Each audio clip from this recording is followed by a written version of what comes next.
आर्य सत्य। जब बुद्ध को ज्ञान प्राप्त हो गया, और ये ज्ञान जीएस टाइप का ज्ञान नहीं होता है, बहुत गहरा ज्ञान होता है। ज्ञान प्राप्त होने का मतलब है रियलाइजेशन। रियलाइजेशन का मतलब चीजें एकदम स्पष्ट रूप में दिखने लग गई हैं। ऐसा हम तो जनरली बहुत मोटी बुद्धि के लोग हैं, हम सब लोग, हमें जो है और जो दिखता है उसका अंतराल समझ में नहीं आता है। जैसे दुनिया की चीजों को देखकर यथार्थ मान लेना, ये एक छोटी बात है। पर यदि कोई व्यक्ति दुनिया की, जैसे जो ईश्वर को मानता है, जो ईश्वर को गहराई से महसूस करेगा, उसे जगत के कण कण में सचमुच ईश्वर का एहसास होना शुरू हो जाएगा। और ईश्वर जगत के कण कण में है, ये एहसास आप किसी को जीएस की किताब पे नोट्स बनवा के ला नहीं सकते कि बनाओ नोट्स, ईश्वर कहाँ है, कण कण में है। सब जोर से बोलो, कण कण में है। पर है नहीं, दिख नहीं रहा है किसी को, बस नोट्स में दिख रहा है कि 1 नंबर का सवाल आएगा, गोला भर देना है कण कण में, तो उससे नंबर आ जाएंगे। एहसास नहीं हो रहा इस बात का। इसलिए कहते हैं कि जब कोई दार्शनिक कहे कि उसको ज्ञान प्राप्त हुआ, इसका मतलब उसे उस वास्तविकता का एहसास हो गया है, रियलाइजेशन हो गया है, जिसे किताबों में शायद कुछ लोगों ने पढ़ा होगा, लेकिन उसने उस चीज को आज महसूस कर लिया है। उसके ऊपर डाउट्स नहीं रहते हैं। जैसे किरकेगार्ड का जिक्र मैंने किया था। किरकेगार्ड ने कहा कि अगर आप बुद्धि से सोचेंगे तो प्रश्नों के उत्तर नहीं मिलेंगे, केवल अनिश्चितताएं मिलेंगी। लेकिन जिस प्रश्न पर बुद्धि साथ ना दे, बेचैनी होगी कि जवाब नहीं मिल रहा है।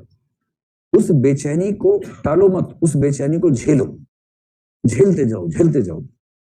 और एक समय के बाद उस बेचैनी के बीच में ठहराव हासिल हो जाएगा।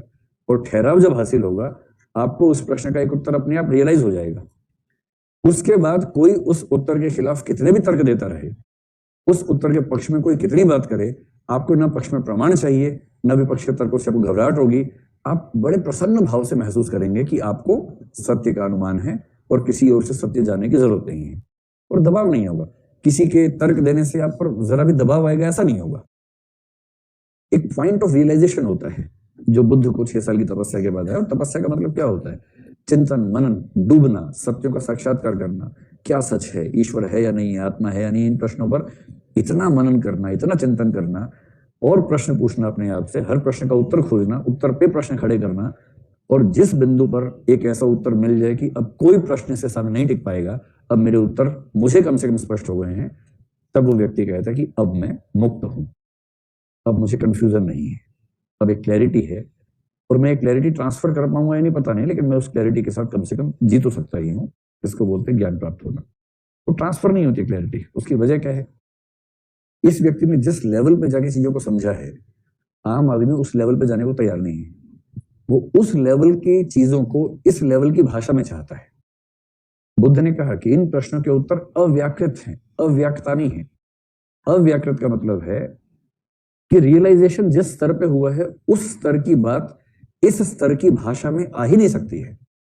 अव्याकृत है। व्याकरण की भाषा में उस स्तर के एहसास को व्यक्त करना संभव नहीं है। और इसलिए बुद्ध ने सबसे महत्वपूर्ण 16 प्रश्नों के उत्तर देने से मना कर दिया।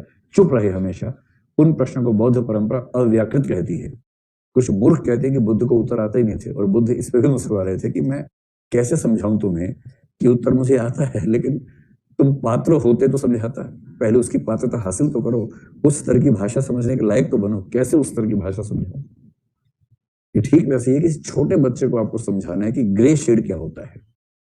छोटा बच्चा डाइकोटोमिक सोचता है। वो पूछेगा कि पापा ये हीरो है या विलन है? आप समझाना चाह रहे हैं कि बेटा, हीरो और विलन 2 व्यक्ति नहीं होते हैं। हर व्यक्ति के भीतर आनुपातिक रूप से हीरो विलन होते हैं। कुछ बोलते रहते हो, सीधा बताओ ना कौन हीरो के विलन है। अब उस बच्चे के स्तर पे आप ये बात समझा पाए कि हीरो विलन 2 नहीं होते, एक होता है। उसका स्तर नहीं है समझने का। और बच्चा जब आपके सामने ऐसा करेगा, इनको कुछ आता ही नहीं, तो आप केवल मुस्कुराएंगे इस भाव से कि समय आने पे समझ जाओगे, जाओ एंजॉय करो। वो बच्चा आपको धिकारेगा कि कैसी कैसी बात करते रहते हो। आप इसमें भी मुस्कुराएंगे, गुस्सा नहीं करेंगे, आप मुस्कुराएंगे, आप कहेंगे हाँ तुम ठीक कह रहे हो बेटा, जाओ समय आने पर समझ जाओगे। ये तो कहेंगे, और क्या कहेंगे? यही बुद्ध की दशा थी। और इसलिए बुद्ध ने जब रियलाइजेशन हुआ, जब पहला ज्ञान देना शुरू किया, उन्होंने कहा कि देखो, इस पूरी दुनिया को समझना हो, 4 आर्य सत्य हैं, 4 मूल सत्य हैं। चत्वारी आर्य सत्याणी, 4 सत्यों में सारी बात को समझ सकते हैं। तो 6 लोग बैठ गए नोट्स लेके कि जल्दी बताओ क्या क्या है, नोट्स बना लेते हैं। आपने 6 साल तपस्या की है, हमें 6 मिनट में नोट्स मिल जाएंगे, बताइए क्या सत्य है।